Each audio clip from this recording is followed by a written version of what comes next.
Alex Smith, he is the former Utah star, went to the 49ers, also went to the Kansas City Chiefs, Washington football team, had one of the more serious, severe, near fatal injuries in football history, and decided to announce his retirement recently. And Alex Smith joining us on the program. Do you feel like a former player now? It's funny because, through the injury, I kind of almost fell into that as well. Like I was on the brink of former football player for a while. So I felt like I've dabbled in this pool before. And so, yeah, it's not unnatural for me. But also, like, is your routine the same? Like, are you still training, working out? How does that work? Yeah, I think my routine very much this time of year is the same. Yeah, I still mix it up. I love enjoying. I mean, as a quarterback, listen, me getting under a squat rack, 365 days a year isn't practical, nor does it help me be a better quarterback. So for the last several years, I've enjoyed doing different things in the off season as far as training goes, and I still do those things. So that part of my life hasn't changed. I think here, as we creep towards summer and fall, obviously that's going to be the true test, because for every fall for the last, 25 plus years of my life, it's revolved around football. And, that obviously is set to change. So I'm excited for it. I know it's not always going to be a smooth transition, but I look forward to the unknown and what lays ahead. But is it your mind or your body that has to be convinced right now? My mind. Without a doubt, my mind. My body has nothing to do with it. My bbody I could still roll. I'm in better shape than I was a year ago. I mean, I think the further I get removed from this injury, I'm only getting stronger. So my body feels better and better now. But your body reminds you there's certain times of the year where you go, I'm supposed to be doing this, like late July or August. Like, what are you going to be like on a Sunday in September? Yeah, I mean, I think that's a great question. I don't know if I'm, if I totally know what that's going to be like, if I'm ready for it. And obviously time will tell when we get there. I do think, I mean, for a chunk of my life, that I've always had that release, to go to lace up cleats and get back out on the field and, push yourself in that kind of environment. And you can't simulate that anywhere else. You can't get that feeling, that rush, that sensation anywhere else. And so it is incredibly unique. So we'll see if I do miss it. I feel at this point I'm in a great place. I've played a ton of football. I'm looking forward to all the things I can go do with my family and my kids, things that I've put off for a long time because of football. When did you have that epiphany that you went, okay, I'm good with this? Honestly, the first time I ever thought that it first hit me, this is no joke. I went skiing and snowboarding with my kids, and it was something that I'd put off for a long time because of football. Ever since I haven't been since college, and then when the injury happened, I doubted if I'd ever be able to go again. And my parents have taken my kids, so they're pretty decent skiers at this point. I haven't ever been with them, and I grew up, my dad taught me to ski when I was 2 years old. I grew up going with my family, and it was always this family environment. So I got to go this year. It was amazing. It was an amazing experience for me, full of the same range of emotions. And the night before I had a ton of anxiety, couldn't sleep, wondering about my leg and how it hold up. And then to get out there with my kids and my dad also, and for all of us to be on the mountain together, and my mom, and it was an amazing experience. So for me, there was a moment where we paused on the side of the mountain, and my two boys were next to me, and my dad was there as well, and it definitely hit me that I want more of that. I want to chase more of that. I've been putting that off for a long, long time, and I can go do that now. And the reason I can go do it is partly because I pursued football. That I knew if I pushed football as hard as I could, all the other things in life, I wouldn't have any limitations. So I'm excited to go knock down some more walls that I've built up. Yeah, but I thought it was a little pretentious of you to hold a press conference on the ski mountain there to announce that you were retiring. I mean, nobody was there, but you had your moment, had your press conference. And I thought all along, the last month or so, 6 weeks, that you would join Urban and go to Jacksonville and help tutor Trevor Lawrence. But I didn't know the competitor in you that wants to start, do I want to be a mentor? And so I wondered how difficult was that decision?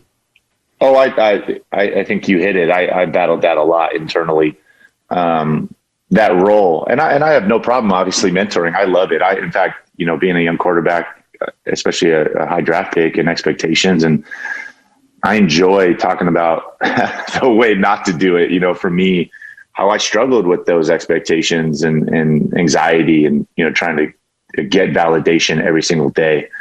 And I felt like I never allowed myself that process to grow into that franchise quarterback. I felt like I had to be that day one and put a ton of pressure on myself to be that. And it just mounted and mounted. And it was this cycle that was not productive at all. So I enjoy, trying to help, obviously, other young quarterbacks not go down that road, and there's a better way to do it.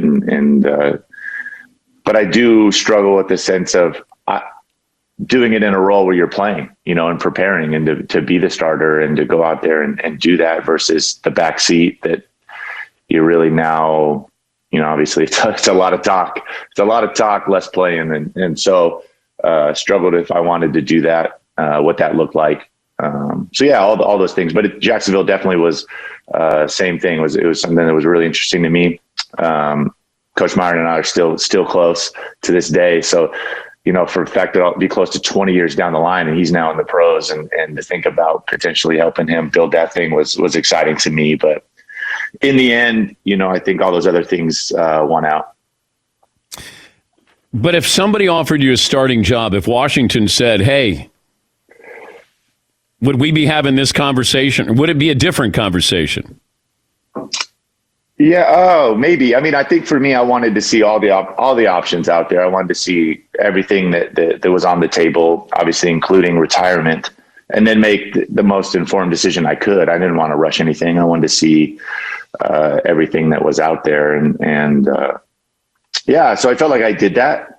And then based off all of those options, I at this point, I'm moving forward with retirement. I don't think you ever want to never say never, but I'm full steam ahead with that at this point. He's Alex Smith, former football player. Your one leg got all the attention. It's your other leg that I'd like to give some attention to today. Okay, all right. Yeah, it's done a lot of work there. Never gets any coverage, Alex. Never, and it's I stole some muscle from it too. My right leg from my left. So my left's been really picking up the slack, and it's been shorthanded. So it's amazing what the human body can do. And I remember when they were explaining the procedure to me in the hospital, and I'm like, wait, you're gonna make my good leg, you're going to make it weaker. We're going to take one of my quad muscles. And I remember thinking at that point, my left leg was everything. I mean, the only way I got around was jumping around on my left leg at all. I mean, and I kept thinking, we're going to make this weaker so that I can, and this one, it might not even work, is what they keep telling you. And so it's funny now looking back, they tell you that your left leg will adapt and you'll be surprised at how strong it will get. And, they were right. Funny, those doctors were right. It's crazy how the human body can adapt. And I feel like my left leg's probably stronger than it was, but before the injury and the operation where they took my muscle. You remember the last time we had you in person was in Minneapolis.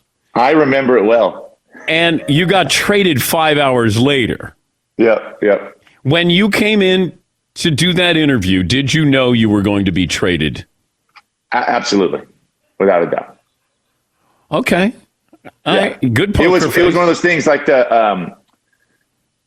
basically the trade had been done. Nothing had been signed or anything, but they're, still working out the details. Essentially you're signing an extension as well. But that was all basically kind of in the works and pretty much done at that point where I was with you guys that day. What's it like though, when And you're going to see, Matt Ryan's probably going to see this. The veterans see this. Aaron Rodgers is seeing this. When all of a sudden you see the future and you go, we certainly could have used that draft pick on somebody who could help us this year. So when the Chiefs take Patrick Mahomes, you know your days are numbered? Did you feel your days were numbered? I think there were a couple things. Yeah, I mean, well, obviously they're taking we moved up to take Patrick early, so I knew, no question. Obviously, the future was in him. I think for me, I was going into my 13th year, and I could either let this distract me from continuing to play good football, play winning football, and certainly there were a lot of media distractions that try to pit us against each other. Or, I could choose not to buy into that and really not let it distract me from what I wanted to go do and continue down my road towards trying to reach my potential and play the best, football I could play, which I felt like I was still going down that road. So I think through everything I've been through, it was really me determined to not, essentially here, not let this become another distraction for me. And I think thankfully, and proud of the fact that, everybody included in that, Patrick, Coach Reed, the entire organization chose not let that be what everybody was trying to make it be, that it could be done a different way, that we could coexist, we weren't pitted against each other. And so, and ended up having probably one of the best years of my career, maybe the best, in the face of that.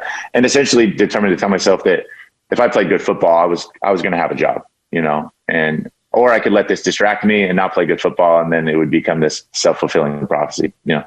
You made it tough on all the comeback players of the year that will follow you, because probably not a lot of them. Well, did you nearly die? Did you nearly lose your leg? Well, Alex Smith did. What did you come back from? You really made it tough. I think that it's hard. I mean, football, the crazy thing is, I think there's so much that goes on that doesn't get seen. I mean, obviously this is one of the most violent games on the planet, and the carnage, the amount of guys that are up for comeback player of the year every single year, and the what they go through behind the scenes to get back, the surgeries, the toll this game takes on the human body. There's so many guys that deserve recognition. Certainly, obviously, what happened with me was unique, in the sense of obviously the breaking my leg and then the infection on top of it. So, no, I mean, everybody, there's so many guys that deserve recognition for what they put in, especially this time of year when no one's looking. Yeah, but if they come back from meniscus tear or something like that, like turf toe, come on, Alex. I mean, you made it tough. You did. You made it tough for all these other people. How do you look in shorts, by the way? Does your legs like you? So it's funny. It's funny you ask. It took me a long time to be able to wear shorts, and show my leg. It was a long time before I could even own that this was me, that I wanted, that I was proud of my leg. Do you have your shorts on now? It's not pretty, Dan. Do you have shorts on right now? I have pants on. I would show it off, but I do have pants on. Take your pants off right now. Let me see what you look like, Alex. No, it's not pretty, but I am proud of it, and what it's been through and what it means to me. But yeah, it took me a long time before I could show it off and flaunt it, and that I could own it. Yeah. Thank you. It's been great watching you from the days in Utah to where you are today, and you get to spend time with your family. And I think, although I want to know what it's like, because when I left ESPN, I went home and I didn't have a job for 6 months. I was going to spend time with the kids, and I got home for about 2 weeks, and I went, "Oh my God, what am I doing here?" So you might have. I think you're right. I think you're right. I mean, and I'm not planning. You can't do nothing. I can't do nothing. So I got to find something. But I think, what it is. Can I find a balance? Good luck, Alex. Thank you for joining us. Thank you, Dan. I appreciate it. That's Alex Smith. Maybe they named the Comeback Player of the Year award the Alex Smith Award. Just throwing that out there.